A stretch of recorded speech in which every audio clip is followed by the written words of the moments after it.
In this video, I'm going to be talking about something that's on a lot of people's minds lately, and that's their 401k. For the majority of Americans, the 401k is their primary savings vehicle for retirement. Often this is because they have been told by well-meaning financial advisors that this is the best place to park your money for the so many so-called benefits. But in this video, I'm going to highlight some of the drawbacks of the 401k and explain 7 reasons why, if you take the time to think about it, which most of us don't, you should probably focus on putting your savings elsewhere. I'm Maxwell McGuire, and my goal is to apply Austrian economics to personal finance to help you achieve personal freedom. And one of the ways I do this is by helping you understand some of the pitfalls of the conventional financial advice, one of those being that you must contribute to your 401k. If this sounds interesting to you and you're not already subscribed, please click that little red subscribe button below. I'd love to have you as part of the community. Reason number 1 is that when you have your money in a 401k, you are sitting on a tax time bomb. Most people look at the balance in their 401k and forget that they're only going to be keeping about 2/3 to 3/4 of that money after taxes. Mathematically, if tax rates stay the same, it doesn't matter whether you pay tax at the beginning, like with a Roth IRA, or at the end, as with a 401k. So the question becomes, do you think that tax rates are going to go lower or higher? Well, if you ask me, it's pretty obvious that they're going higher. And the reason for that is a 4-letter word that's called math. And what I mean by that is, if you have been paying attention to the federal debt and the federal deficit, tax rates have only one direction to go, and that is up, or the US will go bankrupt. That's because Washington has been spending like a drunken sailor and kicking the can down the road for decades. Federal tax rates are actually historically low right now, but the math tells us that there's a tax freight train coming our way, so most people should be looking for ways to get their money out of their 401k while they still can. You might be saying, wait, Max, but everyone told me that my taxes were going to be lower in retirement. Oh wait, sorry. I'm just chuckling because the IRS suckered you in again. Who's the biggest thief in the world? If you answered the Internal Revenue Service, you are correct. Johnny, tell them what they've won.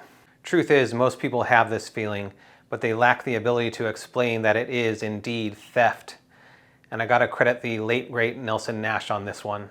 Think of it this way, having your money in a 401k is like having a partner in your retirement. Let's call him Uncle Guido, aka the government.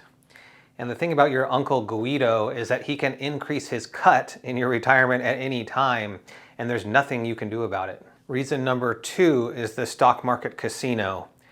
We are told by people like Dave Ramsey that all you need to do is pick some growth mutual funds and buy and hold, and then you're going to earn 12% over the long term in the stock market. But this is just simply not true. Multiple studies have found that the actual investor only earns about 3 to 5%. This is not only because a lot of people sell at exactly the wrong time, which is often the case. And the reason for this is there's a key distinction you need to understand between the arithmetic average, which is what most people think of as the average, and the geometric average. The arithmetic average is like the 12% that people like Dave Ramsey quote as what you can earn in the stock market. But it's actually the geometric average, which is the compounded return that you actually earn. And the reason for the difference between these two averages is something called volatility. Let's look at an example. As an example, I have 4 years of market returns here. And as you can see, in year 1, the market went up 100%. Great. In year 2, down 50% though. Ouch. Year 3, back up 100%. And in year 4, down 50%. This works out to an average return of 25%. However, if you were to have your money in this market, would you earn a return of 25% compounded? Let's take a look and see what would actually happen. Continuing with our example, let's see what this average rate of return of 25% would actually earn us in an account starting with a balance of $10,000. By the way, this example comes from the book A Path to Financial Peace of Mind by Dwayne Burnell, who happens to be my personal financial advisor and insurance agent. I would definitely recommend this book to anyone, and I'll leave a link down to it in the description. So in our example here, in year 1, we had a market return of 100%, and our balance went from $10,000 to $20,000. In year 2, the market was down 50%. So our balance would go from 20,000 back down to 10,000. In year 3, the market returned 100%. So our balance would go from 10,000 back up to 20,000. And in year 4, the market returned minus 50%. And so our balance would go from 20,000 back down to our original balance of $10,000. So you can see here, even though we had an average rate of return of 25%, our account did not increase by 25% each year. In fact, we ended up where we started, and if you factored in fees, you would even have less than what you started with. The point of that example is that the average return is not equal to the compounded return that you actually earn in your account. And it's the amount that's in your account at the end of the day that matters. Investing is a process that unfolds over time, and our goal as investors ought to be to maximize the rate at which our wealth compounds over time on our one and only realized outcome. We saw in the example that volatility can kill your returns in the market, and we've certainly seen a lot of that lately. So what is the cause of the volatility and the booms and busts that we keep seeing? Some people might say that's just part of the normal business cycle, and thank goodness we have the Fed to help manage the interest rates and smooth out these bumps in the economy. Well, as a student of Austrian economics, I can tell you it's actually the exact opposite. Out of control government spending enabled by the Federal Reserve is the ultimate cause of the severe booms and busts that we are seeing. And rather than being the inflation fighters that the Fed purports to be, they're actually the arsonists. The heavy hand of the Fed has created a stock market that hangs on their every word. Are they going to raise interest rates by 75 basis points or 50 basis points? It's truly not supposed to be this way. They have turned the stock market into a casino. One crash at the wrong time can be devastating to your nest egg.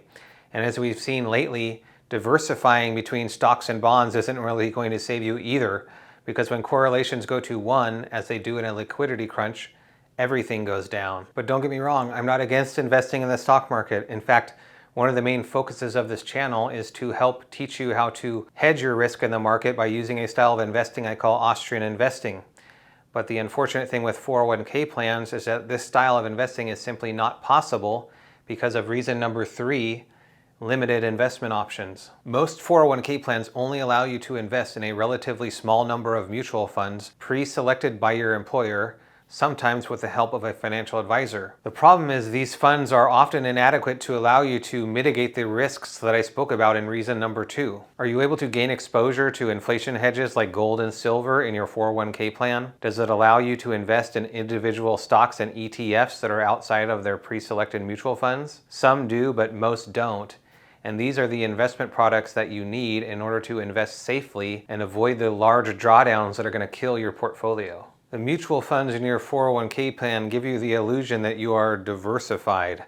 But I'll let you in on another secret. Despite what most of the other financial gurus will tell you, diversification is also overrated. When a financial crisis hits, which is becoming all too common with the actions of the Fed, it doesn't matter if you have your investments split between 3 different types of growth and income mutual funds and an international fund, like Dave Ramsey recommends. All those are going to be going down, and you need access to safe havens to protect your portfolio. Even Warren Buffett admits that diversification is basically for investors who don't really know what they're doing. If you look at his own strategy, it's the exact opposite. He picks very high quality value stocks and makes concentrated bets. You might be thinking to yourself, Max, well, I'm not Warren Buffett. I don't know how to pick individual stocks. And I would say with the information we have on the internet today, there's no reason that you can't. You can follow the greatest investors of the world through investment newsletters and spend a little time finding high quality stocks to invest in. So if your 401k doesn't offer you access to individual stocks, you're missing out on a huge opportunity. I've given you 3 reasons, and if you've made it this far, I know what you're probably thinking, and I can already hear it in the comments. But what about the match? Well, I've got news for you. Your match might not be all that either. Now, I'm not saying that you should never take advantage of the company's match, but this idea that it's free money and that it's a no-brainer and that you have to take it is just nonsense. Here is a tweet from popular personal finance YouTuber Graham Stephan. The golden rule is that if your employer offers a 401k match, always take it. So what's wrong with this advice? Well, number 1, it does not take into account the strength of the match. There is a huge difference between a 100% dollar for dollar match and a 50% match or a 25% or less match, like many plans offer. There are 3 main things you need to look at when assessing the strength of your company's match. Number 1, like I just spoke about, is the match rate. Is it dollar for dollar or is it less? Number 2 is the limit. Do they cap it off at 4%, 6% of your salary? If so, you probably only want to contribute up to the limit. Number 3, what is the vesting? Most companies take 4 to 6 years before you are fully vested in the employee contributions, and some companies have either graduated or cliff vesting. Cliff vesting means if you don't become fully vested, you keep none of it. So this idea that the company match is free money is simply not true. Ever heard of the saying, there is no such thing as a free lunch? As we've just seen, one of the costs to you is your length of service at the company. The employee match is just another carrot to keep you there longer. And as we saw with the other tax deferral carrot and Uncle Guido, it's not all it's cracked up to be. I'm not against taking advantage of your company's match under certain circumstances and if it's a strong match. But again, the cost to you are these limitations of the 401k we've been talking about, and I'm about to get into 3 more. Starting with reason number 5, which is putting your money in a 401k is like putting it in money prison. So the IRS is going to let you defer your taxes, which we've already seen is not such a great benefit. The company is going to give you this employer match, which is also not all it's cracked up to be. And for this, all you need to do is park your money for 30 plus years until you reach the magical age of 59 and a half. And oh yeah, if you want access to your money, you practically have to beg for it. Assuming your plan does allow you to borrow your money, which some plans don't, the government puts strict limits on how much you can borrow, how long you can borrow it for, and how large and often the payments must be to pay it back. I could go on and on with the various rules and regulations surrounding access to your money and the penalties if you don't comply, but are you beginning to see how costly this free money really is? And it gets even better with reason number 6, required distributions. Again, once you reach the magical retirement age of 59 and a half, you better believe the IRS wants to get its hands on that tax money on every single cent that you've earned in your 401k. So it's going to make you take required distributions whether you're ready to or not. Are your stocks down because another Fed-induced bubble just popped? Well, sorry, you have to liquidate your stocks for a loss because you need to make your required distributions. Last but not least is reason number 7, excessive fees. Do you know what percentage of your investments are getting eaten up by fees each year in your 401k? My guess is that you probably don't. Now, I'm not saying all 401ks are bad on fees, but after auditing hundreds of 401k plans and working directly with business owners and HR managers and plan administrators, I can tell you that a lot of them don't even understand the fees that are being paid. And if they don't understand them, the employees probably don't either. But didn't they pass a law requiring better fee disclosure? Well, yes, they did, but I can say that it didn't necessarily help that much. The new fee disclosures are not that simple to read for the average person, and it's still very difficult sometimes to find out what you're actually paying. In fact, it's about as clear as mud. Even if you are only paying 1% in fees, that can add up to a huge amount over a long period of 30 years. But some plans are paying in excess of 2 and even 3% in fees. And wouldn't you prefer to be in charge of the fees you're paying, who you're paying them to, and the investment options in your plan? Instead of having it left up to Sally in HR, who has probably had the 401k thrown on her lap because no one else wants to deal with it. And let's face it, Sally in HR probably doesn't know a whole lot about finance and investing. As I mentioned earlier, depending on your particular financial situation, it might make sense to contribute to your 401k plan to a certain limit and take advantage of your company's match. When it's done, I'm going to be linking to a video explaining exactly how much you should put in to your 401k or pre-tax savings plan right here. Otherwise, you might consider watching this video right here.